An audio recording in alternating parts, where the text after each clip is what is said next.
Qiyomat soati shubhasiz keladi. Bu Alloh subhanahu va taolo tomonidan berilgan haq va'da. Astagfirullah, innas sa'ata la'atiyatun la rayba fiha walakinna aktharan nasi la yu'minun. Albatta qiyomat soati kelguchidir. U haqida shak shubha yo'qdir, lekin ko'p odamlar uning kelishiga iymon keltirmaslar. Va innas sa'ata la'atiyatun fafsahis safhal jamil. Soat, qiyomat ham shak shubhasiz kelguchidir. Bas shunday ekan, ey Muhammad, siz johil kimsalarning yetkazayotgan ozor aziyatlarga sabr toqat qiling va ulardan chiroyli yuz o'girish bilan yuz o'giring. Fa inna ajalallohi la'at va huwas samiul alim. Albatta Alloh belgilagan mukofot va jazo fursati shak shubhasiz kelguchidir. U eshitguvchi, bilguvchi bo'lgan zotdir. Allohu la ilaha illahu la yajma'annakum ila yawmil qiyamati la rayba fihi va man asdaqu minallohi haditha. Yolg'iz Allohdan o'zga hech qanday iloh yo'qdir. U sizlarni hech shak shubhasiz bo'lgan qiyomat kunida to'playdi. Allohdan ko'ra rostgo'roq kim bor? Alloh subhanahu va taolo qiyomat kunini kelishligini haqliga mana bu qancha oyatlarda siz bilan bizga bayon qildi. Qiyomat soati Alloh taqdir qilgan kunda, taqdir qilgan soatda keladi. Vaz-zariyati zarwa fal-hamilati wiqra fal-jariyati yusra fal-muqassimati amra innama tu'aduna lasadiq va innad-dina lawaqi'. Bulutlarni surib ketguvchi shamollarga, yuk yomg'ir tashuvchi bulutlarga, suv yuzida yengil suzib boruvchi kemalarga va Allohning amri bilan barcha ishlarni taqsimlaguvchi farishtalarga qasamki, sizlarga va'da qilinayotgan narsa qayta tirilish shak shubhasiz haqqi rostdir. Va albatta qiyomat kunida hisob-kitob qilingandan keyin jazo mukofot voqe bo'lguchidir. Qiyomat haq, Alloh subhanahu va taolo bunga haqligiga va'da bergan, qasam ichgan, Alloh ta'til qilgan kunda bo'ladi. Vat-tur va kitabim mastur fi raqqin manshur wal baytil ma'mur was-saqfil marfu' wal bahril masjur inna azaba robbika lawaqi' ma lahu min dafi'. Tur tog'iga, ochiq sahifaga yozilgan kitob Qur'onga, Baytul Ma'murga, baland ko'tarilgan tomga, osmonga va to'lib toshigan dengizga qasamki, Parvardigoringizning azobi shak shubhasiz voqea bo'lguchidir. Uning uchun biron daf qiluvchi yo'q, to'siq yo'qdir. Kofirlar qiyomatni borligini inkor qilishdi, qiyomatni borligiga iymon keltirishmadi. Alloh subhanahu va taolo ularga shunday javob berdi. Va qala allazina kafaru la ta'tina as-sa'a qul bala va robbi la ta'tiyannakum. Kofir bo'lgan kimsalar bizlarga qiyomat soati kelmas dedilar. Ey Muhammad, ularga ayting, yo'q. G'aybni bilguvchi Parvardigorimga qasamki, shak shubhasiz u qiyomat sizlarga albatta kelur. Quyida qiyomat haqida Alloh taoloning aytgan ba'zi bir oyatlarni o'qigan bo'ldik. Qiyomatning qachon bo'lishigini Alloh subhanahu va taolo o'zini ilmi azalisida yozib qo'ydi. Va bu ilmni faqat o'ziga xos qildiki, na bir payg'ambar, na bir muqarrab farishtaga bu ilmni bildirgani yo'q. Agar kimdir bilishi mumkin bo'lganida, albatta Muhammad Mustafa sallallohu alayhi vasallam, sayyidul bashar bo'lgan Rasululloh bu narsadan xabardor bo'lgan bo'lar edi. Qiyomatni qachon bo'lishigini hech kim bilmaydi. Lekin Alloh taolo Qur'onda va payg'ambar alayhisalom o'zining sunnatlarida, hadislarida qiyomatga yaqin, qiyomat soatlari yaqin bo'lgan paytda sodir bo'ladigan ba'zi bir alomatlarni, belgilarini bayon qilingan. Ulardan Rasululloh sallallohu alayhi vasallam zamonlarida oyni ikkiga bo'linganligi. Iqtarabatis-sa'a va inshaqqal qamar. Qiyomat soati yaqinlashib qoldi va oy ham bo'lindi. Mana Rasululloh sallallohu alayhi vasallamdan mushriklar mo'jiza talab qilgan paytda Rasululloh sollallohu alayhi vasallam ularga oyni ikkiga bo'lib Alloh izni bilan ko'rsatib berdi. Alloh taolay aytibdi, oy bo'lindi, qiyomat oz qoldi deydi. Mana endi tabiiy savol tug'iladi. Payg'ambarimiz oy bo'lib berganiga 1400 yil bo'lgan bo'lsa, qiyomat bo'lmayapti-yu. Go'yoki qiyomat qoyim oyni bo'linishligi bilan qiyomat yaqin bo'ldi desa, yana bir 50 yil yoki 100 yildan keyin ba'zi bir odamlarning nazarida qiyomat bo'lish kerakganda shoshiltirishadi. Nabiy sollallohu alayhi vasallam oldiga kelib, "Ya Rasululloh, matas-saa?" Qiyomat qachon bo'ladi dedi Rasululloh. "Nima tayyorgarligingiz bor?" dedi. Ya'ni ham yo'q zo'r bo'lib ketdimiki, endi tezroq qiyomat bo'lsin, mukofotimizni bor olaylik. To'planib qoldi degandaqa. Ata amrullohi fala tastajilu subhanahu va ta'ala amma yushrikun. Allohning farmoni, ya'ni qiyomat kelib qoldi. Bas sizlar ey mushriklar, uni shoshtirmay qo'ya qolinglar. Alloh ularning shirklaridan pok va yuksakdir. Alloh taolo nima deyapti? Qiyomat qoyim bo'ldi deyapti. Bo'lgani yo'q hali. Jannatga hech kim kirgani yo'q hali. Jannatga kirdi, jannat yozildi, do'zaxga kirdi deb Alloh taolo o'tgan zamon fe'li siyg'asida gapiryapti. Endi siz bilan bizni vaqtga, zamonga qo'ygan o'lchovimiz bilan Alloh subhanahu va taoloning o'lchovi barobar emas. Innahum yarawnahu ba'ida va narahu qariba. Chunki ular u kunni uzoq deb bilurlar, biz esa uni yaqinligini bilurmiz. Alloh taolo uchun nima degan narsa? Bir kuni 50 ming yilga teng deydi. Ya'ni Alloh taoloning nazdidagi bir kun, ana shu Ma'orij surasiga qaraydigan bo'lsak, bir kun sizlarning 50 ming yillarga barobar deydi. Endi 1400 yil nima degan narsa uning oldida? Iqtaraba lin-nasi hisabuhum wa hum fi ghaflatin mu'ridun. Odamlarga hisob kitoblari, ya'ni qiyomat qoyim bo'lishi yaqinlashib qoldi. Ular esa g'aflatda, iymon keltirib yaxshi amal qilishdan yuz o'giruvchilar. Mana aytdik, kichkina qiyomat deb kishining vafoti aytiladi. Har bitta odamni vafoti kelishligi, ajali kelib, joni chiqib ketishligi bilan uni qiyomati qoyim bo'ldi. Ya'ni Alloh taolo insonlarning ajali yaqin bo'lib turib, o'lim yaqin bo'lib turgan paytda savobli amallardan yuz o'girib, unga bir kofir bo'lib ketyapti deydi. Quyida mana oyatlarda o'qidik, endi payg'ambarimiz sollallohu alayhi vasallam aytgan hadislarga quloq solamiz. Rasululloh sollallohu alayhi vasallamdan quyidagi hadis keltiriladi Buxoriy va Muslimdan. Hadislar Buxoriy, Muslimdan birodarlar. Zaif hadis yo'q bu yerda. Sizlardan avvalgi o'tgan ummatlarni yashab o'tkazgan vaqtlari bilan sizlarning yashaydigan vaqtingizning misoli xuddi kunning asr bilan shom orasidagi vaqtiga o'xshaydi. Sharhlaymiz endi. Bir kunni 24 soat desiz, shu 24 soatning ichida asr bilan shomning o'rtasidagi vaqt 2 soat. Ya'ni 24 soatda 2 soat ila qolgan degani. Odam alayhisalom yerga tushgandan boshlab qiyomat soatigacha 24 soat bor deb faraz qilsak, 22 soat o'tib ketdi degani. 2 soatlik muddatda yashayapmiz birodarlar. Shuning uchun Rasululloh sollallohu alayhi vasallam ad-dunya sa'a faj'alha ta'a. Dunyo 1 soatlik umr deydi. Shu 1 soatni ibodatga aylantiringlar deydi. Buxoriy va Muslimdan keltirilgan quyidagi hadisda Rasululloh sollallohu alayhi vasallam shunday marhamat qiladilar. Men va qiyomat soati mana shunday yuborildi dedi. Sizlar bir-biriga barmoqni yopishib turganiga qaramanglar, birini ikkinchisidan uzunligiga qaranglar. Mufassirlar mana shu hadisda sharhlab aytadiki, insoniyatning yashash muddati mana shu o'rta barmoqning uzunligichalik bo'lsa, ko'rsatkich barmoqning uzunligichalik vaqt tugadi. Mana shu oshib qolgan vaqtchalik joy qoldi deydi. Ko'rsatkich barmoqdan o'rta barmoq qancha oshib turgan bo'lsa, insoniyatning muazzam hayotining mana shu qismi tugadi, ozginasi qoldi degan. Agar mulohaza qiladigan bo'lsak, birodarlar, juda ham oz qoldi. Juda ham oz qoldi. Kofirlardan ham, musulmonlardan ham, musulmonlarda hatto ba'zi olimlari ana shu islomning boshida qiyomatni vaqtini belgilamoqchi bo'lganlar bo'ldi. Ba'zilar aytishdi 500 yildan keyin qiyomat bo'ladi deydi. 500 yil o'tdi, qarab turishdi, qiyomat bo'lmadi. 700 yil deb ko'rishdi keyin, 700 yil ham o'tdi, qiyomat bo'lmadi. 1000 yil deb ko'rishdi, bo'lmadi. 1700 yil deydi, bo'lmadi. Bo'lmaydi. Ular aytgan muddatda bo'lmaydi. Chunki Alloh subhanahu va taolo o'zini huzurida olib qolgan 5 ta g'ayb ilmda bittasi qiyomatni qachon bo'lishiga. Televizorda ko'rgan bo'lsanglar, bir ikki oy bo'lib qoldi, Rossiyaning qaysi bir shaharida qandaydir bir sektani vakillari yerda taykirib ketishdi.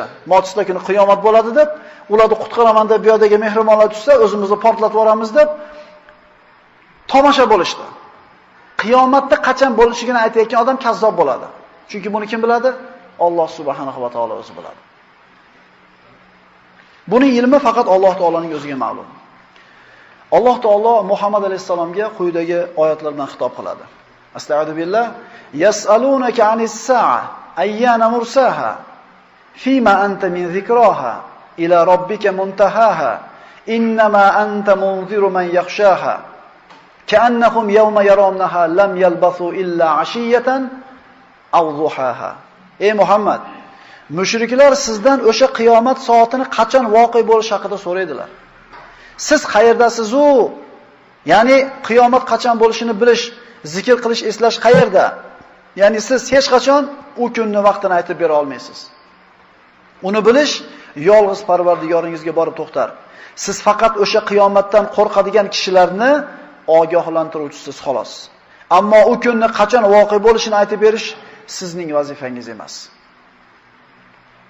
Yas'alunaka 'anis-sa'ati ayyana mursaha qul innama 'ilmuha 'inda robbi la yujalliha liwaqtiha illa hu. Ey Muhammad, sizdan soat, ya'ni qiyomat qachon voqea bo'ladi deb so'raydilar. Ayting, uning bilimi faqatgina Parvardigorim dargohidadir. Vaqti soati kelganda ham faqat o'zi oshkor qilar. Yu'minuna billahi wal yawmil akhir. Yu'minuna billahi wal yawmil akhir. Qayerda Qur'onda oyatiga quloq solsangiz, Allohga iymon keltiradi, oxiratga iymon keltiradi. Allohga iymon keltiradi, qiyomatga iymon keltiradi. Nima uchun birin-ketin aytilyapti? Insonni gunoh ishlarni qilishlikdan nima to'sadi? O'sha oxiratda Allohning oldida hisob-kitobdan qo'rqishlik. Siz bilan bizni gunoh qilishdan nima to'sadi? Qiyomatga ishonganligimiz. Qachon endi? Qachon beri? Odam alayhisolamdan beri aytar ekan, qiyomat qilgan bo'lmadi-yu. Bizga qachon bo'lishiga qiziq emas. Biz u yerga nima tayyorgarlik qilib olishligimiz qiziq. Yas'aluka an-nasu 'anis-sa'a qul innama 'ilmuha 'indalloh wa ma yudrika la'alla as-sa'ata takunu qariba. Odamlar sizdan qiyomat soati qachon bo'lishi haqida so'raydilar. U soatni bilish yolg'iz Allohning huzuridadir deb ayting. Qayerdan bilasiz? Ehtimol u soat yaqin kelib qolgandir. Mana 3 oyatga qarasangiz, yas'alunaka, yas'alunaka, yas'aluka. Sizdan so'rashadi. Sizdan nimaga sizdan so'rashadi? Siz qayerdan bilasiz bu narsani? Uni ilmi faqat Alloh taoloning huzurida. Qiyomat vaqtini qachon ekanligi haqidagi ilm Alloh taoloning o'zining huzurida qoldirgan 5 g'ayb ilmning biridir. Ularni Alloh taolo bildirmadi, yashirdi. Nima uchun? Toki odamlar harakatini qilsin. Agar inson qiyomat qachon bo'lishini bilsa, yoki o'zini kichkina qiyomati, o'limini qachonligini bilsa zo'r bo'ladi-da. Gunoh ma'siyatda isrof qilib yurib, o'limiga 1 yil, yarim yil qolganda harakatini qilib qoladi. Imtihonligi shundaki, qachonligini bilmaysiz. Doimiy suratda tayyorgarlik kerak bo'ladi. Qiyomatni qachon bo'lishi haqida so'rab surishtirishlik joiz emasligi ulamolar tomonidan aytilgan. Agar kimdir bilishi mumkin bo'lganda, albatta payg'ambarimiz bilar edi. Mana mashhur hadis, ko'pchiligimiz eshitganmiz. Jibril alayhissalom Muhammad alayhissalomning oldiga bir notanish kishi suratda kirib kelib o'tirib, bir qancha savollarni so'raydi. Jibril odam suratida kirib payg'ambarimizdan so'rayapti, sahobalarga dars beryapti. So'ralgan savollarning ichida fa akhbirni anis-sa'a, menga qiyomat haqida xabar bering deganida Rasululloh mal mas'ulu anha bi'alama minas-sa'il. So'rovchidan ko'ra so'raluvchi ko'p narsani biluvchi emas dedi. Ya'ni siz bilmagandek, Jibril, men ham bilmayman dedi. Jibril ham bilmaydi, Muhammad alayhisalom ham bilmaydi. Lekin Nabiy sallallohu alayhi vasallam risolatni yetkazdi. Omonatni ado qildi. Ummat uchun nima kerak bo'lsa, ilmdan nima kerak bo'lsa, hammasini bildirib o'tdi. Payg'ambarimiz sallallohu alayhi vasallam qiyomat soati yaqin bo'lganda sodir bo'ladigan amallarda ko'plarini aytib berdi. Sahobalar tirik davrida Kufani bir qizil tutun qopladi. Qizil tuman deysizlarmi, qizil shamol deysizlarmi? Qizil tutun qopladi. Shunda Kufaliklar qiyomat qoyim bo'ldi deydi. Ularning orasida ulug' sahobiy Abdulloh ibn Mas'ud roziyallohu anhu bor dedi, yo'q dedi. Allohga qasam qiyomat emas bu dedi. Chunki qiyomat hali falon ishlar bo'lmasdan turib, qiyomat qoyim bo'lmaydi dedi. Ya'ni sahobalarga payg'ambarimiz sollallohu alayhi vasallam qiyomatgacha bo'ladigan ishlarni hammasini aytib bergan edi. Bugungi suhbatimiz mana shu qiyomat alomatlarining kichiklari haqida. Qiyomatning katta kichik alomatlari bor. Kichik alomatlari qiyomatni yaqinlashganligini bildirsa, katta alomatlari qiyomatning kelganligini bildiradi. Biz ana shu qiyomatning yaqinlashganligiga ishora qiladigan alomatlar haqida gaplashamiz. Abi Zayd Amr ibn Ahtobdan rivoyat qilinadi. Rasululloh sollallohu alayhi vasallam biz bilan bomdod namozini o'qidi. Bomdodni o'qib bo'lib xutba minbarga chiqdi. Bizga xutba o'qidi peshingacha. Peshingacha to'xtamasdan dars o'tdi. So'ngra peshin bo'ldi. Tushib peshinda o'qidi. Peshinda o'qib bo'lib yana minbarga chiqdi, asrgacha xutba aytdi. Asrgacha dars o'tdi bizga. Qiyomatgacha bo'ladigan ishlarni bir qator payg'ambar sollallohu alayhi vasallam sanab berdi. So'ngra asr namozi bo'ldi, asr namozini o'qidi, yana minbarga chiqdi.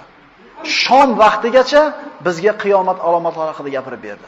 Tasavvur qilinglar, bomdoddan shomgacha Rasululloh to'xtamasdan qiyomat qoyim bo'lgunga qadar sodir bo'ladigan hamma katta-kichik alomatlarni aytib berdi. Sahobalar aytishar edi, ichimizda ko'proq eslab qolganimiz, ko'proq bilimdonimiz bo'ldi. Eng ko'p eslab qolgan kim bo'ldi? Huzayfa ibn al-Yamani roziyallohu anhu. U kishi payg'ambarimizning sirlarini egasi edi. Rasululloh sollallohu alayhi vasallamning kotiblaridan edi. Eng ko'p yodlab qolgan Abu Hurayra bo'ldi, Huzayfa ibn Yamani roziyallohu anhular bo'ldi. Demak, biz o'rganib chiqadigan oxir zamondagi bo'ladigan fitnalar orasida ma'lum bir vaqtda bo'lib, ma'lum bir qavmga ta'sir qiladiganlari ham bor va butun yer yuziga ta'sir qiladiganlari ham bor. Shunday bir ishoralar keladiki, ana shu oxir zamonning qiyomat alomatlari paydo bo'lishni boshlaganda bir kishi hayotdan ko'ra o'limni ko'proq orzu qilib qolishi haqida xabarlar kelgan. Imom Muslim sahihlarda keltirilgan hadisda Rasululloh sollallohu alayhi vasallam shunday dedilar: "Jonim qo'lida bo'lgan zotga qasamki, bir kishi qabr oldidan o'tib, o'zini ochiq turgan qabrga urib, qani edi shu qabrda yotgan odam men bo'lsam" deydi. Qarzi bo'lmaydi deyapti Rasululloh. Dardi bo'lmaydi, musibati bo'lmaydi, faqat fitnalarni ko'payib ketganligidan o'limni o'ziga orzu qilib so'rab qoladi deydi. Oxir zamon alomatlaridan Rasululloh sollallohu alayhi vasallam aytdilar, qotillik ko'payadi. Qotillik ko'payadi. Imom Buxoriy va Muslim sahihlarda keltirilgan, Rasululloh aytdilarki, qiyomat soati yaqinlashganida shunday kunlar bo'ladiki, johillik, ya'ni savodsizlik ko'payadi, ilm ko'tariladi, ketadi, xarj ko'payadi. Xarj qotillik. Qotillik shu darajada ko'p bo'ladiki, urushlarda sababli, besabab urushlarda ko'p bo'lganligidan erkaklarning soni nihoyatda ozayib, ayollarning soni ko'payib ketadi. Rasululloh Buxoriy va Muslim keltirgan hadisda aytadilar, ilmni ko'tarilishi, johillikni ko'payishi, zinoni ko'payishi, aroqxo'rlikni ko'payishi, erkaklar ozayib, 50 ayolga bir erkak qolishligi qiyomatning alomatlaridan. Qarab turinglar. Ilmja obod emas oramizda. Bu ilmsizlik kundan kunga kuchayib boryapti. Kundan kunga savodsizlashib boryapmiz. E'tibor beringlar. Johillik ko'payapti. Zino ko'payapti. Zinoni turi bilmadim men qanaqa turi bo'lishi mumkin. Televizorda ham bor, radioda ham bor, kiyimda ham bor, so'zimizda ham bor, kiyimimizda ham, hamma yo'g'imizda bor. Hattoki oshkora zinoga ana shu reklamalar turibdi. Tanishaman va hokazolar. Ko'ryapsizlar shu narsalarni. Aroqxo'rlikni ko'payishi, gapirishning hojati yo'q. Siz bilan biz tug'iliblar, magazinlar to'ldir xilma-xil aroqlarni ko'rganligimizdan buni qiyomatning alomati ekanligi ham esimizdan chiqib qolgan. Buni qoyim bo'lganiga ancha bo'ldi. Erkaklar ozayib ketadi. 50 ta ayolga bitta erkak qoladi oxir zamonga borib deydi. Tug'ilishlikni qaranglar-da. Tug'ilishlikni qaranglar-da. Ayollarda tug'ilishligi ko'proq erkaklar tug'ilishligidan ko'ra. Urushlar ko'p bo'lganligi tufayli erkaklar ko'p qirilib ketadi. Bu urushlarda sababi bori ham bor, besabablari ham bor. Rasululloh aytadilarki, Imom Muslim sahihlarda keltirilgan, jonim qo'lida bo'lgan zotga qasamki, shunday zamonlar keladiki, ana shu zamonlarda qotil ro'parasida o'ldirgan odamini nimaga o'ldirganligini bilmaydi. O'lgan nima uchun o'lganligini bilmaydi. Qotillik avj oladi. Rasululloh oxir zamonda bo'ladigan ishlarda qisqagina hadislarda juda ko'plarni aytib bergan. Imom Buxoriy va Muslim rivoyatda Rasululloh sollallohu alayhi vasallam aytadilar, bu bo'lgan ishlar endi. Da'volari, ya'ni kalimalari bir bo'lgan ikki buyuk toifa bir-birlari bilan urushmagunlaricha qiyomat qoyim bo'lmaydi. Ularning oralarida katta qatl om bo'ladi. Ya'ni ikkita toifa urushadi bir-biri bilan, ikkalasining ham kalimasi bitta. O'rtasida katta qirg'in bo'ladi.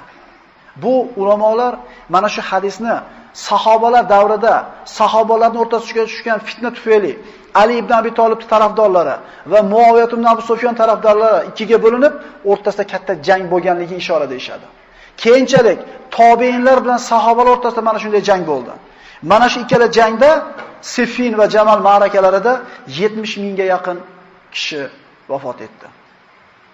Mana aytganmiz, oxir zamon ilmini o'rganishlik Rasulullohning so'zlariga bo'lgan iymonimizni kuchaytiradi. Chunki Rasululloh aytgan ishlarda ba'zilarini bo'lganligini ko'rganingizdan keyin hali bo'lmagan ba'zi aytgan alomatlariga ishonchimiz ziyoda bo'ladimi? Mana oxirat ilmini o'rganishlikning foydalaridan. Rasululloh kelajakda bo'ladigan ishlardan aytib bergan edi. Yolg'onchilardan, dajjollardan, ya'ni yolg'onchi payg'ambarlardan 30 tasi chiqmagunicha qiyomat qoyim bo'lmaydi. Nechtasi chiqdi hozir?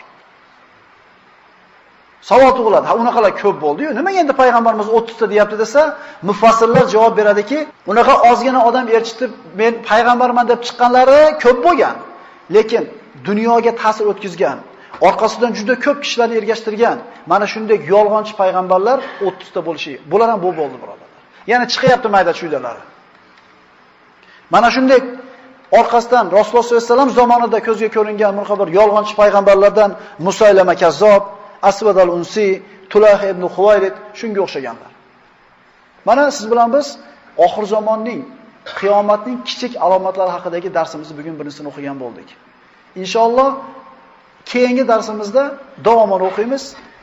Bu oxir zamonga yaqin bo'ladigan ishlar haqida aytilgan hadislarni eshitgan saringiz tezroq harakat qilib qolishlik kerak ekan.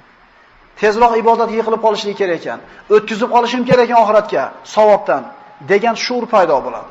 Oxir zamon yaqin bo'lganda sodir bo'ladigan kichik alomatlarning yana bittasi ilmning ko'tarilishi. Ilmning ko'tarilishi bu birdaniga ilm yo'q bo'lib qolmaydi. Rasululloh sollallohu alayhi vasallam aytadilar, Alloh subhanahu va taolo ilmni birdaniga ko'tarib olib qo'ymaydi, balki olimlarni ketkizishligi bilan ilmni olib qo'yadi. Ilm birdaniga yo'q bo'lib qolmaydi. Kitoblar turadi, kitoblar tashlandi, terilib turadi, ma'lumot nihoyatda ko'p bo'ladi, lekin xalq mana shu ilmni o'rganishlikka iqbol qilmay qo'yadi. O'rganishlikka harakat qilmay qo'yadi. Hozirgi kunda insof qilib aytadigan bo'lsak, mana shu o'tirgan yoshlarning necha foizi o'tgan oyda nechta kitobni tugatdi? O'tgan oyda demaylik, o'tgan yilda aytaylik. Shu savolni beraylik o'zimizga. Biz televizorda ko'rib, radioda eshitib turib, ba'zi bir ilmiy ko'rsatuvlarda ko'rib bir ma'lumotimiz oshirayotgan bo'lyapmiz, lekin hech qachon kitob o'qigan bilan barobar bo'lmaydi bu narsa. Alloh rahmat qilgan kishilargina kitob o'qiydi. Mana shu siz bilan biz oramizdan ilm ko'tarilib ketayotganligini belgisi. Kitob o'qib, bir narsani o'rganishdan o'rniga bitta telefon qilib palonchi harakadan so'rab olamiz, bitta xat yozibdi domladan eshitib olamiz, bo'ldi. Shu bilan haligi ilmga ega bo'lgan bo'ldi. Hech kim qiziqib o'zi kitob olib o'qimaydi. Mana shu qiyomatda oxir zamonning mayda alomatlaridan deyiladi. Ya'ni ilm birdaniga kitoblarda yo'q bo'lib ketishiga bilan yo'q bo'lib olinib ketmaydi, balki kishilarni ilmga iqbol qilmay qo'yganligi tufayli tortilib ketadi. Oxir zamonda sodir bo'ladigan alomatlardan zilzilalar ko'payadi. Oxir zamonda alomatlarni Rasululloh sollallohu alayhi vasallam yataqorabuz zaman deganlar. Zamonlar qisqaradi yoki zamonlar yaqinlashadi deydi. Ba'zi ulamolar mana shu sharhiga berganda xulosa oladigan bo'lsak, sharhida shunday aytadiki, vaqtning barakasi ketadi deyshadi. Xususan ko'rib turibmiz, Ramazonda 2-10 kunligi boshlandi, birodarlar. Kecha Ramazon keldi deyatuvdik, kecha bir hafta bo'libdi deyatuvdik, mana bugun 2-10 kunlik boshlandi deyapmiz. Birodarlar, his qilyapsizlarmi vaqt o'tayotganligini? Biz nimaga Ramazonda 10 kun o'tganligini hozir aytyapmiz. Chunki sanaymizda Ramazonni 5-kuni, 6-kuni deb. Endi bunaqa oydan qanchasi, bunaqa yildan qanchasi o'tib ketyapti. Uylanganlar qaranglar, necha yil bo'ldi o'tib uylanganinglarga. Uylanmaganlar qaranglarda, maktabda qachon birinchi marta ostonasini oxlab o'tganinglarga. Vaqtni qisqarishi mana shu zamon vaqtdan baraka ketishligini bitta. Hozir peshingacha bir ish qilsangiz ulgudingiz, agar peshin bo'ldimi, shu bilan kun tugadi. Kattalarimiz aytsin, bolalik paytini eslasa, ertalab turib molini qo'yini haydab tolaga boqib kelib, yana allaqancha ishini qilib, kechki paytga borganda ham bir vaqt oshib qolar edi. Hozirgi kunda ulgurmayapmiz. Vaholanki avvalgilar e'tibor beringlar. Eskilar to'y qilgan paytda piyada yurib hamma qarindoshlariga aylanib kelgan, birortasi qolmagan, ulgigan hammasiga. Hozir bo'lsa telefon bor, mashina bor, hamma yo'q bor, yana ulgurmayapmiz. Nimani belgisi shu? Oxir zamonning belgisi vaqtdan barakani ketishligi. Yana ba'zi bir olimlar esa mana shu 24 soat, 18 soat yoki 16 soatga qisqarib qoladi deganlari ham bor ekan sharh berganlarda ichida. Ya'ni 24 soat, bundan 1000 yil burun 24 soat deylik, hozirga kelib turib o'sha paytda 18 yoki 16 soatga yaqin bo'lib qoladi degan sharhlar ham bor ekan. Yana zamonaviy olimlarning bergan sharhida esa zamon vaqtni qisqarishidan maqsad uzoq masofaga uzoq vaqt talab qilinmay qo'yadi. Ya'ni hajga borib kelgan 6 oy vaqt ketgan bo'lsa, avval piyoda yoki otda. Hozir ma'lum bir haftalar ichida borib kelinyapti. Yoki bir xabarni boshqa bir mamlakatga yetkazishlikka 10 kun vaqt ketsa, hozir bir necha sekund o'zi yetyapti. Vaqt qisqaradi degan so'zni mana shunday bir sharhlarni ulamolarimiz keltirib o'tadi. Oxir zamonda alomatlaridan fitnalar ko'payadi, harj ko'payadi. Harj bu qotillik. Mana kechagi suhbatimizda bu narsa haqida to'liq aytib bergan bo'ldik. Oxir zamonda alomatlarini Rasululloh sollallohu alayhi vasallam aytadilar, bu sahih hadislar. Oralaringizda mol va dunyo ko'payadi. Mol egasi uning sadaqasini qabul qiladigan kishini izlab g'am chekadi.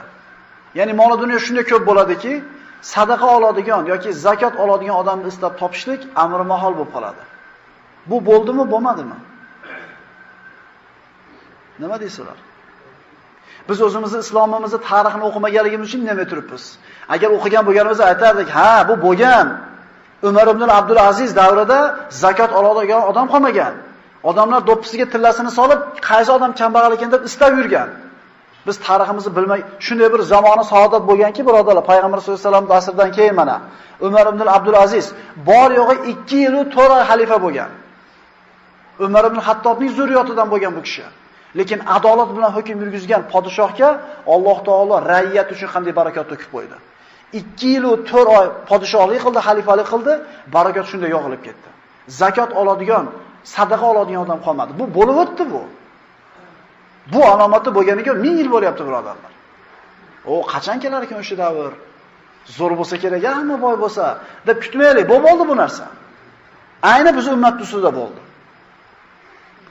Nabiy sollallohu alayhi vasallamdan boshqa hadislarda keladi, bir kishi boshqa kishining oldiga borib sadaqasini bersa, u agar kecha kelganingizda qabul qilar edim, bugungi ehtiyojim yo'q deb javob beradi deydi. Bu aynan ana shu Umar ibn Abdul Aziz zamonlarida bo'lgan ishlar. Bu alomat bo'lib bo'lganiga 1000 yildan o'tdi. Rasululloh sallallohu alayhi vasallam oxir zamonda alomatlarni sanab o'tar ekan, antara khufatal uratal alata ri'a ash-sha'i yatatawaluna fil bunyan. Jibril alayhissalom notanish odam suratida kelib payg'ambarimiz oldiga o'tirdi, mashhur hadis. Iymon haqida, islom haqida, ihson haqida so'radi, payg'ambar alayhissalom javob berdi. So'ngra Jibril aytdi, qiyomat haqida gapirib bering dedi. Payg'ambarimiz bu inson ko'rinishida o'tirgan ro'parasidagi Jibrilga sizdan men ko'p bilmayman dedi. Unda uning alomatlari haqida aytib bering deganida alomatlardan shuni sanadiki, yalang oyoq, yalang'och, notayin qo'y boqarlar binolarni musobaqaga bir-biridan kim o'zlariga baland soladi deydi. Ya Rasululloh, bu yalang oyoq, yalang bosh, betayin cho'ponlar kim deganda arablar deydi.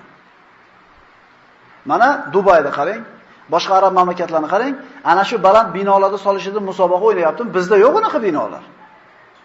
Payg'ambar sollallohu alayhi vasallam ayni nima deb javob beryapti? Arablar deyapti. Bo'lyaptimi? Birodarlar, oxir zamon haqida aytilgan alomatlarning maydalari, ya'ni kichik alomatlari qoyim bo'ldi, kattalariga qoldi faqat. Endi Alloh saqlasin, kattalardan bittasi boshlasa zohir bo'lishlaydi. Qolgani xuddi tasbehda ipini uzib qo'ysangiz, birinikidan ikkinchisi shotirab tushib ketgandek, birini quvib ikkinchisi keladi. Oxir zamonda alomatlaridan Rasululloh sollallohu alayhi vasallam aytadilar, shunday fitnalar ko'paydiki, bir kishi boshqa bir kishining qabri oldidan o'tib, qani edi shu mayitning o'rnida men bo'lsam deb qoladi. Vaholanki buni dardi ham bo'lmaydi, birovlardan qarzi ham bo'lmaydi. Fitnaning ko'pligidan hayotdan ko'ra o'lim uchun afzal bo'lib qoladi. Oxir zamonning sanalgan alomatlaridan kun o'zining botishidan chiqadi. Bu oxirgi vaqtda bo'ladigan eng katta alomatlardan.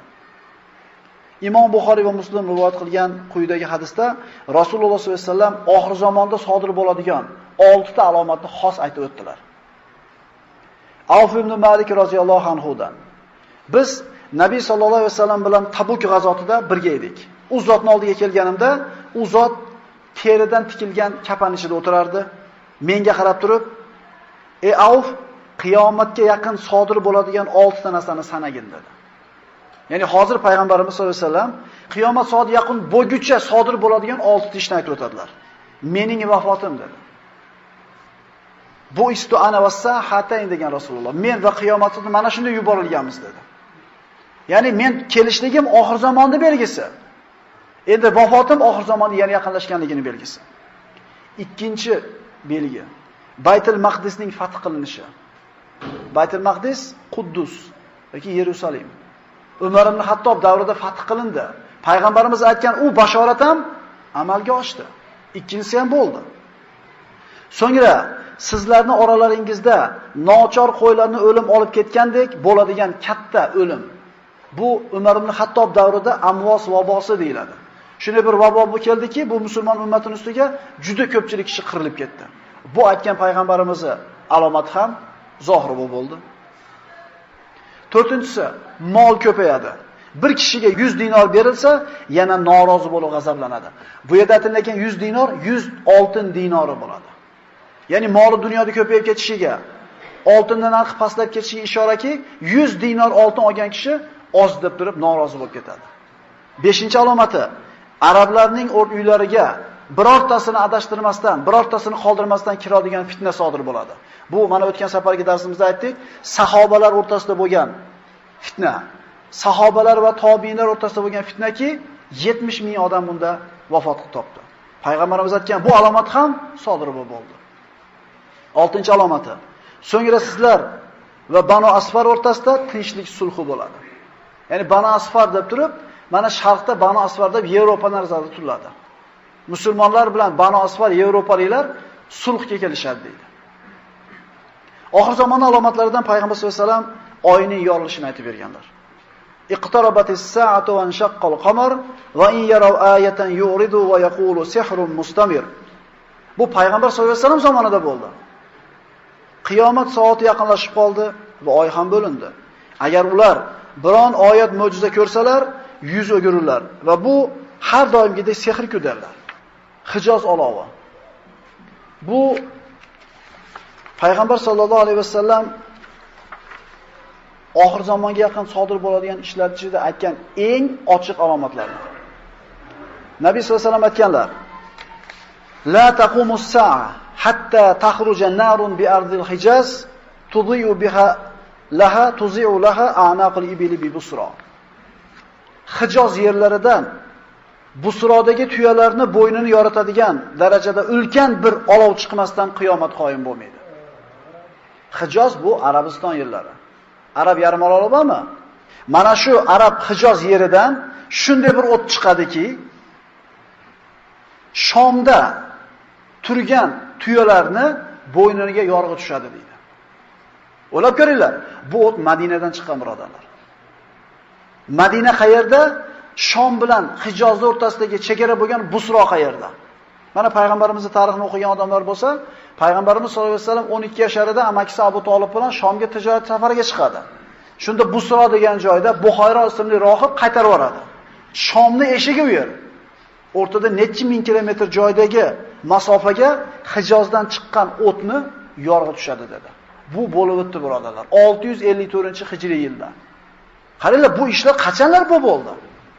Bu haqida Ibn Kasir hijriy tarixning 654-hijriy yil tarixida aytib o'tadi. Xususan ular qatorida Imom Alloma Hofiz Shahabuddin Abu Shahab al-Maqdisi ham yozib o'tadi. Kelinglar mana Hofiz Shahabuddinni ana shu o't haqida yozgan narsasini o'qib beraman sizlarga. 654-yilning Jumadul Oxira oyining 3-kuni, chorshanba kechasida Madina-i Munawvarada baland ovoz paydo bo'ldi. So'ngra qattiq zilzila sodir bo'ldi. Yer, devorlar, shiftlar, ustunlar, eshiklar titradi. Bu zilzila soati bilan davom etib turdi. Bu zilzila chorshanba boshlangan bo'lsa, juma kunigacha davom etdi. So'ngra Harroda ulkan bir o't paydo bo'ldi. Harro bu Banu Qurayza yashagan tomondagi joy, Madinaga yaqin bo'lgan joy. U o'tni kattaligidan go'yo bizning oldimizda turganda ko'rinib turar edi. O'tning balandligi 3 minorachalik balandlikda edi. Sel oqib keladigan yo'llarni to'sib qo'ydi. O't oqib kelishni boshladi. Vulqon bo'ldi bu yerda. Madinaga yaqin bo'lgan joyda, janubiy sharqida mana shu vulqon paydo bo'ldi. Oqib kelishidan to'xtamadi. Bir jamoa kishilar uni oldiga yaqinlashib, uni ko'rishlik maqsadida tog'dan o't otilib chiqaradi. Iroq tomonidan keladigan hojilarning yo'lini to'sib qo'ydi. Tunda Madinadan xuddi hojilarning gulxanlari ko'ringandek, uzoqdan ana shu olov ko'rinadigan bo'ldi. O't Madinaga qarab oqib kela boshladi. Bizni ustimizga yaqin kelib to'xtadi. Olov to'xtadi-da sharq tomonga qarab yurdi. Bu o't orasida tog'larda qoldiqlari, toshlar, shunga o'xshagan narsalar oqib kelayotganda shu toshlar ko'rinardi, kuygan toshlar. Vulqonga o'xshab toshlarni yeradi. Bu holda Alloh taolo Qur'onda aytgan ayni holat bo'lar edi. Innaha tarmi bi shararin kal qasr ka'annahu jimalatun sufr. Darvoqi dedi Alloh taolo, u jahannam har tomonga, har biri qasrdek, xuddi sariq tuyalarga o'xshagan uchqunlarni otib turur. Xuddi shu narsa bo'ldi bizda deydi. Men bu maktubimni 654-yilning Rajab oyida payshanba kuni yozayotganimda bir oy o'tdi o'rtadan. Hali olov to'xtamagan edi. Bu vulqon bir oy oqdi. Bir oy oqdi. Bu o'tni Yambo ahli ham ko'rdi. O'zlarining qozilarini Madinaga xabar olib kelishlik uchun yuborishdi. U Madinaga kelib, ko'rib holatni, o'zini ahliga borib, bu bo'layotgan ishlarni ta'riflashlikka tili ojiz bo'ldi. Shuningdek, Shomda yashagan Ibn Sha'na degan kishi ham yozadi. Biz deydi Damashqda turganimizda quyosh tutilishi bo'ldi. Bir oy Madinada oqqan bu vulqonni tutuni shunday bir osmonni qopladiki, Siriya Damashqni bilasizlar. Ana shu Siriyaning ustiga shunday tutun borganligidan quyosh tutilishi bo'ldi. Ortidan oy tutilishi bo'ldi. Quyosh tutilib nurli pasaygan paytda xuddi quyoshga tutun qoplab kusuf deyiladi mana. Quyosh tutilib qolgan paytda o'tni yorug'i tushganligidan devorda o'tni aksi ko'rinardi deydi. Quyosh to'silib qoldi, lekin u o'tni yorug'i kelib turdi. Bu qanaqa katta o't edi? Olov osmonga baland ko'tarildi. U xuddi qal'aga o'xshar edi. Olov kattalashdi. Odamlar qo'rqib Masjidun Nabaviyga qarab borishdi. Boshlarida kiyimlarini yechib, o'zlarini e'tirof qilishib gunohkorliklarini Alloh taolaga istig'for aytishdi. Ayollar, yosh bolalar uylaridan chiqib, Alloh taolaga xolis duolar qildilar. Olovning qizil rangi butun osmonni qopladi. Odamlar kunduzi go'yo oy yorug'ida turgandek edilar. Kunduzgi holat oy yorug'ida turgandek turar edi. Nimadan? Tutunning ko'pligidan, osmon qoplanganligidan. Odamlar halok bo'lishlariga ishondilar. Shu kecha odamlarning hammasi masjidda qoldi. Kimisi Qur'on o'qigan, tasbih, takbir aytgan, ruku, sajda qilgan, duo qilgan holda tong ottirdilar. Qilingan tavba tazarrurlar sabab o't ortiga qaytdi, pasaya boshladi. Shu zamonda yashab o'tgan ulug' olimlarimizdan Imom Navoiy aytadiki, 654-yil, ya'ni bizning zamonamizda Madinada bir olov paydo bo'ldi. Bu buyuk olov edi. Madinaning janubi sharqida. Menga Madina ahlidan bo'lgan bir kishi xabarini berdi. Sadaqa Rasululloh sallallohu alayhi vasallam. Rasululloh sallallohu alayhi vasallamdan keyin mana hijratning 654-yilida mana shu payg'ambarimiz aytgan alomat zohir bo'ldi. La taqumus sa'a hatta takhruju narun bi ardi Hijaz tudhi'u laha a'naqul ibli bi Busra. Buxoriy rivoyati. Hijoz yerlaridan Busrodagi tuyalarning bo'yinlarini yoritadigan darajada ulkan bir olov chiqmasdan avval qiyomat qoyim bo'lmaydi. Mana bir qancha mayda, kichik alomatlarini o'qigan bo'ldik. Qaysinisi bo'lmadi? Birodarlar, bu bo'ldi emas. Mana inshaalloh ertaga shu kichik alomatlarning bir qismini o'qiymiz. 2 yoki 3 darsda kichik alomatlarni tugatamiz, keyin katta alomatlarga o'tamiz. Katta alomatlarigina qoldi. Ko'zimizni katta ochaylik. Butun koinotni ontar-to'ntar qilib tashlaydigan qiyomatning qachon bo'lishi bizga qiziq bo'lmasin. Chunki uyqu kichik o'lim bo'lsa, insonning haqiqiy o'limi kichik qiyomat deyiladi. Har bitta odamning ruhi og'zidan chiqishligi bilan u uchun qiyomat boshlanadi. Nabiy sallallohu alayhi vasallamning oxir zamonga yaqin bo'lgan vaqtda sodir bo'ladigan ba'zi bir alomatlar haqidagi darsimizda davom etamiz. Mana darsga kirishlikdan burun bitta narsani bir e'tiborlarga qaratmoqchiman. Estirda 100 so'mligi bilan 50 so'mligi almashgan bir davr bo'ldi. Yosh kattaroqlarimiz biladi. Shunday bir to'polon bo'luvdiki, eski kupyura pullarni yangisiga almashtirmasa, eskisi yo'qib ketadigan bo'lganda, shu bir bizitib o'tganda bardak bo'lgan edi. Shunda bir og'ani bir katta ishxonada ishlar edi. Shu ishxonaga bir katta kamazis 2 chamadon pul olib kelgan ekan. O'sha eski kupyuradagi pul ekan. Bu darsga kirishlikdan burun aytayapmanki, tushunib olinglar nimani o'qiymiz buni bu yoqqa. 2 chamadon olib qo'yib turib, o'sha buxgalteriyasiga olib kirib, "Mo bir chamadonini oling, bir chamadonni pul qilib bering" degan ekan. Ya'ni yillar davomida yemay, ichmay, ehtimol zakotini bermay, ehtimol sadaqa qilmay, o'zidan ham qizg'anib topgan pulini bir kun kelib yo'q bo'lib ketishlik xavfi bo'lib qolgan paytda shart yarmini berib olishga tayyor bo'lyapti. Nabiy sollallohu alayhi vasallam aytganlaridek, sadaqani afzali o'zing baxil, sog'lom, kambag'al bo'lib qolishidan qo'rqib, boylikdan umidvor bo'lib turgan paytda qilgan sadaqating deyildi. Ya'ni yo'q bo'ladigan mahalda odam berib yuborar ekan hammasini ham.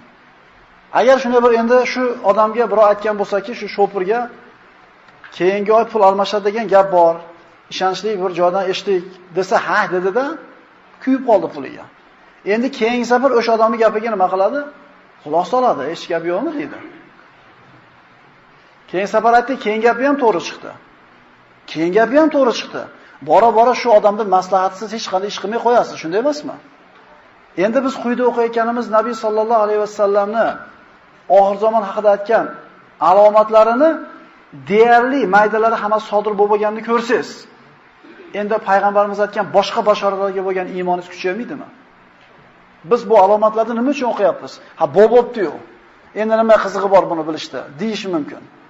Biz nima uchun o'qiyapmiz? O'qib o'rganaylik va Rasululloh sollallohu alayhi vasallamni aytgan boshqa bashoratlar ham bo'lishligiga qalbimizda zarracha shubha qolmaydi. Demak, oxir zamon alomatlarini o'rganishdan maqsad Rasululloh sollallohu alayhi vasallamning aytgan bashoratlarini qolganiga ham iymonimiz nima bo'lishligi, ishonishligimiz, mukammal bo'lishligi. O'zi usiz ham iymon keltiraveramiz, lekin avvalgi darslarda aytib o'tdik, Ibrohim alayhisalomdek zot, inna Ibrohima kana umma dedi Alloh. Ibrohim bitta o'zi ummat bo'lgan. Shunday kishi Parvardigor, o'liklarni qanaqa qilib tiriltirasan, bir ko'rsatmaysanmi dedi. Osmonni, malakotus samovotni ko'rsatgan Ibrohim o'zi Alloh taolo ko'zidan pardani olib qo'yib turib, boshqa bandalarning ko'ziga berkitilgan Allohning mulki ko'rsatilgan edi. Shu zot qalbim taskin topsin-da deyapti. Ishonmaysanmi desa, ishonaman, lekin qalbim taskin topsin deydi. Bu hadislarni, bu oyatlarni o'qiyapmiz, birodarlar. Biz haq yo'lda ekanligimizga yana bir qalbimiz taskin topishligi uchun, iymonimiz yana ziyoda bo'lishligi uchun. Nabiy sollallohu alayhi vasallam oxir zamonda sodir bo'ladigan ishlar haqida xabar berar ekan, Nofidan rivoyat qilinadi. U kishi aytadi: "Men Rasululloh sallallohu alayhi vasallam aytganlarini eshitganman. U zot aytgandi: Arab jazirasiga g'azot qilasizlar va Alloh taolo sizlarga uni fath qilib beradi." Ya'ni musulmonlar birinchi bo'lib Arab jazirasini qo'lga kiritadi. Musulmonlarning qo'lida bo'ladi to'laligicha. So'ngra Alloh taolo sizlarga Forsni hamda Rumni fath qilib beradi. Birinchi bo'lib fath qilinadigan joy Arab jazirasi ekanligini payg'ambar sollallohu alayhi vasallam aytdi va bu nima bo'ldi? Sahobalar davrida to'laligicha musulmonlar qo'lga o'tib fath bo'ldi. Ya'ni Rasululloh sollallohu alayhi vasallam musulmonlarni xursand qiladigan bashoratlarni, kelajakda bo'ladigan tarixiy ishlarni Rasululloh hadislarda aytib beradi. So'ngra Alloh taolo Rumni fath qiladi. So'ngra Dajjolga g'azot qilasizlar, Alloh taolo uni ham fath qiladi. Ya'ni Dajjol kelgan paytda qo'rqinchli holatlar bo'ladi, lekin qo'rqmanglar dedi Rasululloh. Alal oqibat musulmonlar Dajjolni yeganda marhamat qiladilar.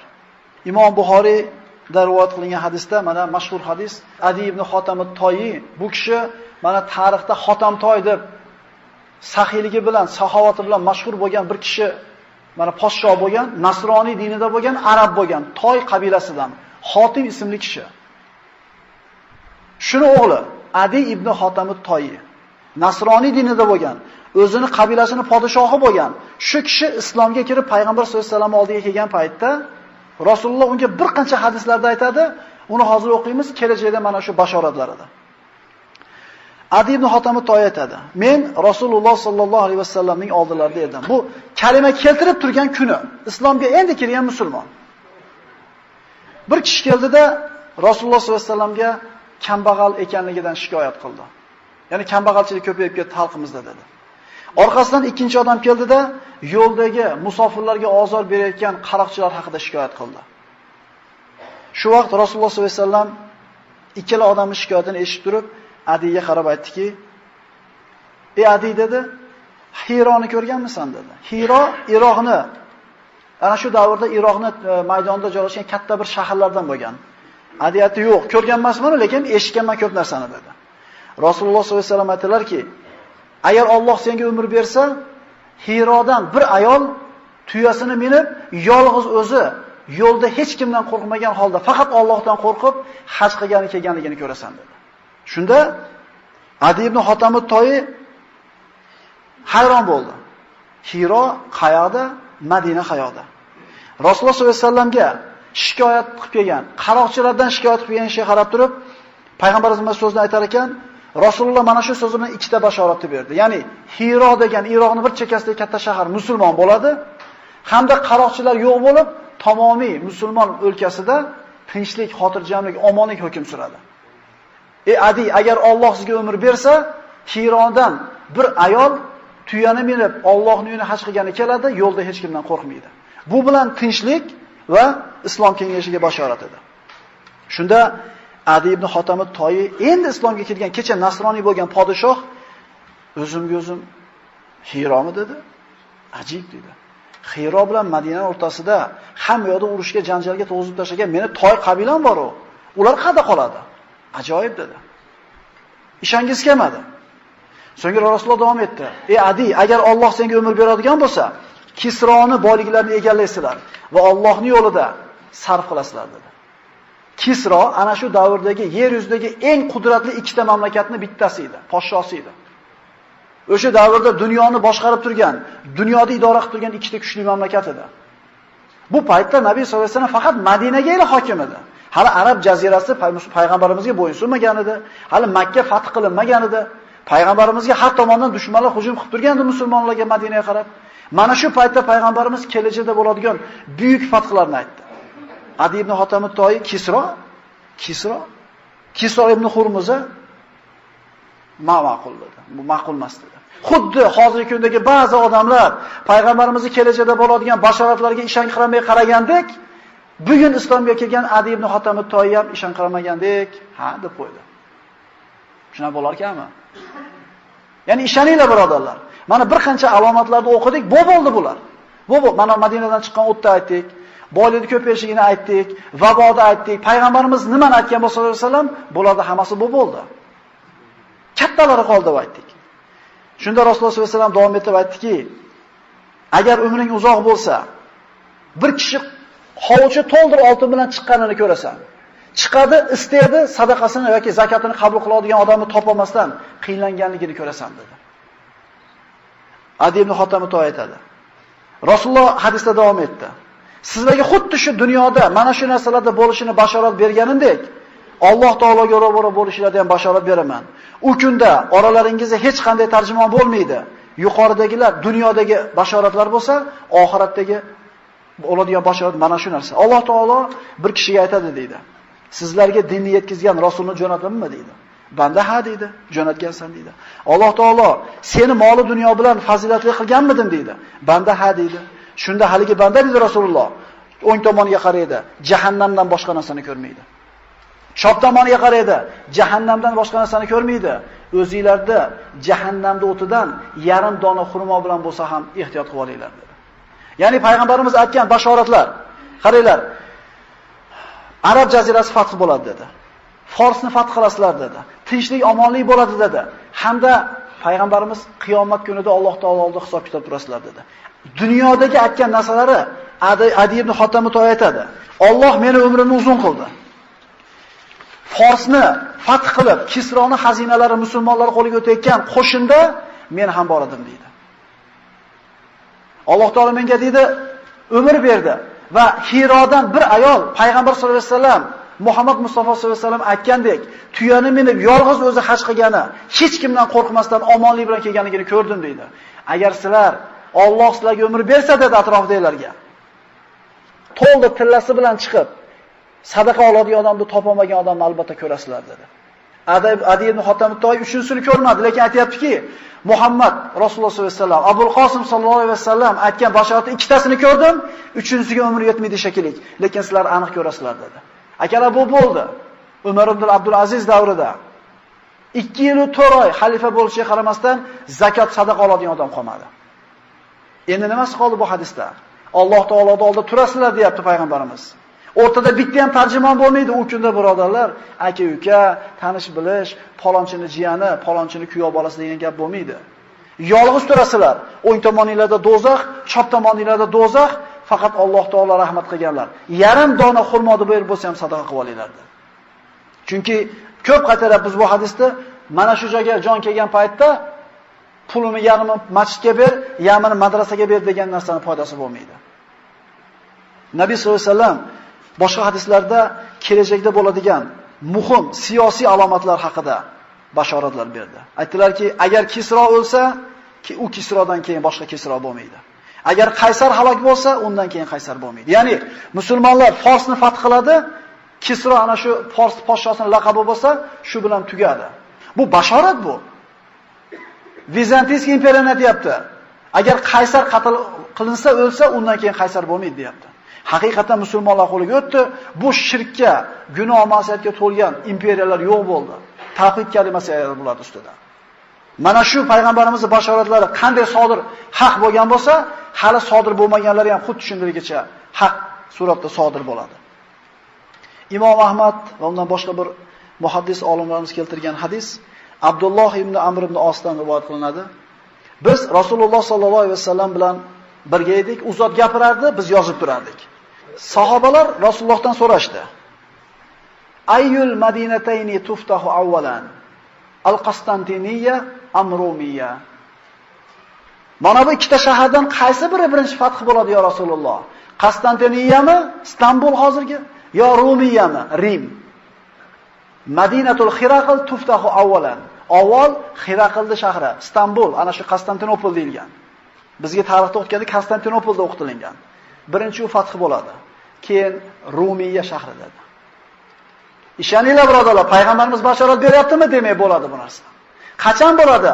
Vallohu alam. Lekin Rasululloh sollallohu alayhi vasallam sodiqul masduq bo'lgan zot. La yantuqu anil hawa in huwa illa wahyu yuha. Rasululloh hech qachon havodan olib gapirgan emas. Magar vahiy bo'lgan. Alloh taolo umr bersa, ana shu Rumiyaning fath bo'lganligini ko'rilar inshaalloh. Nabiy sollallohu alayhi vasallam kelajakda bo'ladigan ishlardan aytgan bashoratlaridan la taqumus sa'a hatta tuqatilut turk. Turklarga qarshi g'azot qilmaguningizcha qiyomat qoyim bo'lmaydi dedi. Ya'ni turk deganda biz bilgan turklar emas. Arablarda u davrda hozir ham turk deganda mo'g'ul tatarlar nazarda tutilgan. Hali Nabiy sollallohu alayhi vasallam hali bir 500 yil, 600 yildan keyin bo'ladigan mo'g'ul tatarlarning xurujini Payg'ambar sollallohu alayhi vasallam shu davrlarda aytib qo'ygan. Mana bilamiz, biz turklarga ham bostirib kelgan, bu yoq u Kiyev Rusiyaga bostirib borgan. Dunyoda ular ham o'zlarining tarixini qoldirgan. 150 yilga yaqin, balki undan uzoqroq muddat butun dunyoda titratib turgan. Rasululloh aytayapti, ana shu oyoq kiyimlari jundan bo'lgan qavm bilan urushmaguninglarcha. Boshqa hadisda turklarga, ya'ni mo'g'ul tatarlarga qarshi urushmagunlarcha qiyomat qoyim bo'lmaydi dedi. Necha yil oldi unga? 1430-hijriy yil hozir. 650-600-yillarda bo'lgan. Necha yil o'tdi? 900 yil, 1000 yil bo'lib qoptimi? Birodarlar, payg'ambarimiz aytgan mayda alomat deganlari bu bo'ldi, kattalar qoldi xolos. Imom Navoiy aytadi, haqiqatan mana shular, ya'ni mo'g'ul tatarlar bizni ham zamonamizda bo'lgan deb aytadi. Bu alomatlar sodir bo'ldimi? Demak, boshqalari ham bo'lishiga aniq iymon keltiramiz. Ya'ni mana bu oxirat ilmini o'rganishlikda foydalari degan birinchi darsimizda shunday aytilgan edi. Kelajakdan bir xabardor bo'lish uchun qaysidir toifa, qaysidir mamlakatning odamlari millionlagan pullar sarflayapti. Bir yildan keyin nima bo'lishini bilish uchun, baxshilarga borayotgan, jinlar bilan muomala qilayotgan, yulduzlarga qarayotgan, xullas ming xil yo'llar sarflayapti, millionlagan pullarni sarflayapti. Kelajakdan bir sekunddan keyin nima bo'lishini aytib bera olmaydi. Berilgan emas bu. Lekin bizda mana shunday kelajak haqida aniq ma'lumotlar aytilingan ilm turib, qanday bu narsani o'rganmaymiz? Bu shunday kitobki, Qur'on, payg'ambarimiz shunday kitobki, o'tmish haqida qanday ro'y rost gapirgan bo'lsa, kelajak haqida shunday ro'y rost gapiradi. Nabiy sollallohu alayhi vasallam aytgan bashoratlardan havorijlarning chiqishligi. Ya'ni islom tarixida mana bilamiz, sahobalar bilan qarshi urushgan havorijlar, ular haqida payg'ambarimiz nima degan? Imom Buxoriy va Muslim rivoyati. Rasululloh sollallohu alayhi vasallam shunday deganlar: Oxir zamonda shunday yoshlar chiqadi. Oxir zamonda shunday bir yoshlar chiqadi. Ya'ni yoshlar gohida o'zlarida ilm bo'lmaganligi uchun, shijoat, g'ayrati, jasurligi qo'zib turganligi uchun ilmsizligi tufayli ba'zi bir noto'g'ri ishlarni qilib qo'yadi. Mana shunday holatlarda mana shu yoshlar o'zidan katta yoshdagi ilm ahllariga murojaat qilishligi lozim bo'ladi. Ha, ehtimol yoshlarda ilm darajasi kattalarga yetib qolgandir ehtimol. Ehtimol kattalar o'sishdan to'xtab qolgandir. Ehtimol yoshlar yangi ilm bilan kelayotgandir. Lekin kattalarda bu yoshlarda yo'q bitta narsa bor. Hayotiy tajribasi bor bo'ladi. Yoshlarda shijoatini deydi ulamolar, keksalarda tajribasi bilan jilolaylar deydi. Ana shu havorijlarda chiqishligi haqida payg'ambar sollallohu alayhi vasallam aytganlar. Havorijlar chiqqan vaqtda mana sahobalar ham bor edi. Ular ana shu sahobalarning birortasi ularning yonida ularga qo'shilgan emas. Vaholanki ana shu davrdagi eng yosh katta kishilar sahobalar bo'lgan edi. Rasulullohning hadisini davom etkazamiz. Oxir zamonda shunday yoshlar chiqadi. Ularning aqllari past bo'ladi, tentak bo'ladi. Ular Rasululloh sollallohu alayhi vasallam so'zini hikmat bilan so'zlaydi, ya'ni hadislardan gapirishadi hammasi. Qur'on o'qiydi, lekin o'qigan Qur'oni bo'g'zidan pastga tushmaydi. Ya'ni tatbiq qilmaydi, o'qigan Qur'oniga amal qilmaydi. Ular dedi Rasululloh sollallohu alayhi vasallam, dindan xuddi kamondan o'qi chiqib ketgandek tezlik bilan chiqib ketadi deydi. Hadisni gapiradi, oyatni gapiradi, lekin amal qilmaydi. Bo'g'zidan u yog'iga o'tmaydi. Bular kamon, o'qi qanday chiqib ketsa kamondan, shunday chiqib ketadi. Va ularni uchratsangiz, ularni o'ldiringlar. Chunki ularni o'ldirishda Alloh taolo huzurida o'ldirgan odamga qiyomat kunida ajr beradi dedi. Ya'ni oyatni gapiradi, hadisni gapiradi, fitnani qo'zayotgan bo'ladi. Oyatni gapirayotgan bo'ladi, hadisni gapirayotgan bo'ladi, ishini oqibatiga qaraydigan bo'lsangiz, kufrga ehtimol sabab bo'ladi. Musibat shunda. Hamma oyatdan, hadisdan hujjati bor. Bir fikrga qanotlanib olgan, bir yo'lda ushlab olganda, endi Qur'on o'qib birorta bir uni bir fikrga to'g'ri keladigan mazmunda oyat kelib qolsa, shay ham o'shatini oladi-da, mana deydi Qur'ondan hujjatim bor. Hayron qolasan, hammaning hujjati bor. Unisi ham kitobi sunnatdan, bunisi ham. Mana shu holatda nima deyilish kerak? Nima qilish kerak? Kibor ulamolarga, yoshi ulug' bo'lgan, katta yoshdagi olimlarga albatta murojaat qilishlik kerak. Bu Rasululloh sollallohu alayhi vasallam ko'rsatmalari. Haqiqatan mana shu havorijlarni xuruji bo'ldi. Ularda mana Amirul Mu'minin Ali ibn Abi Talib roziyallohu anhu sahobalar bilan katta jang qildi. Mana shu jang Nahravon ma'rakasi deyiladi. So'ngra sahobalar ham boshqa ma'rakalarda, shuningdek ahli sunna jamoat e'tiqodidagi kishilar bu havorijlar bilan davomiy suratda asrlar davomida jang qilib kelishdi. Yana payg'ambarimiz kelajakda bo'ladigan aytgan alomatlardan muvozanat, tenglikni, tartibni buzilishligi. Nabiy sollallohu alayhi vasallam Abu Hurayradan rivoyat qilinadi, Imom Buxoriyda keltirilgan. Bir kuni odamlarga xutba o'qib turardi. Ayniqsa mana shu zamonimizda yaqqol ko'zga ko'rinib turgan, lekin payg'ambarimiz avval bashorat qilib qo'ygan alomatlardan. Payg'ambarimiz sollallohu alayhi vasallam Abu Hurayradan rivoyat gapiryapti bizga deydi. Shat to'satdan bitta sahroyi arab chiqdi-da, "Ya Rasululloh, mata saa?" Qiyomat qachon qoyim bo'ladi? Rasululloh sollallohu alayhi vasallam indamadilarda gapini davom etkazaverdilar. Bu yerdagi sahobalar bir-birlariga qarab, bittasi aytdi, eshitmadi dedi. Bittasi aytdi, eshitdi dedi, achchig'i keldi dedi. Chunki gapini bo'ldi dedi. Ya'ni mana shu savol berishlikda ham domlalarga yoki biror narsani bilmoqchi bo'lib savol berilsa, odobi bor. Ulamolar aytadi, to'g'ri berilgan savol javobni yarmi deyiladi. Ya'ni savol berishlikda ham o'zining yo'li bor, xuddi javob berishlik yo'li bo'lgandek. Bu Arobiy endi sahroyi, ko'p ham odob axloqi zo'r emas. Sha gapini bo'la qachon qiyomat bo'ladi dedi. Rasululloh indamadida so'zini tugatgandan keyin hali kishini chaqirib turib, "Ayna Sa'il?" So'rovchi qani dedi. "Ana Rasululloh madaman" dedi. Keldida u kishiga qarab turib, "Iza wussidal amru ila g'ayri ahliha fantaziris sa'a. Iza zuyal amanat fantaziris sa'a." Mana payg'ambar sollallohu alayhi vasallam aytdilarki, agar odamlar omonatni zoya qilsa, omonatlar yo'qolsa, qiyomat kutaveringlar dedi. "Ya Rasululloh, omonat qanday zoya bo'ladi?" deganda yuqoridagi hadisda aytdilarda, Idza wusidal amru ila g'ayri ahliha fantadiris sa'a. Agar haqli odamlar qolib noahil bo'lgan odamlarga bir ishni boshqaruv topshirib qo'yilsa, shu ishni qiyomatini kutaver deydi. Har bitta ishni o'zini ustasi qilish kerak degani. Ya'ni omonat degani o'qituvchi maktabda omonatdor bo'ladi. Bolalarga ta'lim berish, ularda ongini rivojlantirishlik, ilm o'rgatishlik omonat. Agar shu o'qituvchi yelkasidagi omonatni ado qilmasdan xiyonat qilsa, bu bolalar o'tib ketadi. Ichida zo'r fahm farosatli, zehnli ehtimol olim, alloma bo'ladigan yoshlar bo'ladi. Shu iste'dodini yuzaga chiqaradigan o'qituvchi xiyonat qilsa, bu bola ana shu oddiyligicha qolib ketadi. Agar tabib o'zini yelkasidagi omonatni ado qilmasdan noto'g'ri tashxis qo'yib, noto'g'ri dori belgiladigan bo'lsa, bemor o'ladi, qiyomatda javob beradi. Agar bir korxonaning rahbari o'zini rahbarligiga loyiq bo'lmasdan egallab olib, o'zi loyiq bo'lmasa ham atrofida ish yuritadigan odamlarni loyiqlarini qo'ymasa, bu ishxona nima bo'ladi? Bankrot bo'ladi. Demak, oxir zamonda alomatlardan bittasi shukanki, ishlarni boshqarishlik noahil odamlarning qo'liga o'tib ketadi. G'arb mamlakatlarini qarasanglar, bir firma yoki bitta kompaniya bir odamning shaxsiy kompaniyasi bo'lsa, 10 yil xizmat qildi bu odam. Lekin yangi bir ishchi keldiki, bundan ko'ra zo'rroq. Hech xijolat bo'lmaydi-da, mana shu ishni sendan ko'ra yaxshiroq qiladigan odam bor ekan deydi, buni javobini beradi, o'rniga qo'yadi. Shu bilan rivojlanib ketdi ular. Qo'y endi o'zimizga. Payg'ambar sollallohu alayhi vasallam bu shunaqa ekan deb eshitib qolgan narsa emas. Har bittamiz omonatdormiz nimanidir ustida.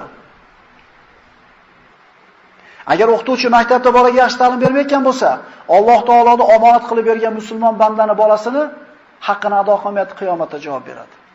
Ayol kishi o'zini erining mulkida o'tirib, erining ruxsatisiz tasarruf qiladigan bo'lsa, omonatga xiyonat qilyapti. Birodarlar, ko'zda omonati bor, tilda omonati bor, quloqda omonati bor. Shu omonatlarni ado qilsak, ado qiladigan bo'lsak, birodarlar, hayotimiz zo'r bo'ladi. Qiyomat alomatlaridan bittasi, agar ishlar noahil odamlar qo'liga topshirilsa, qiyomatni kutaveringlar deydi. Bu yaqqol ko'zimizga ko'rib turgan zamonlarda yashayapmiz. Aqulu qawli hada va astagfirullohu lakum. Assalomu alaykum va rahmatullohi va barakatuh.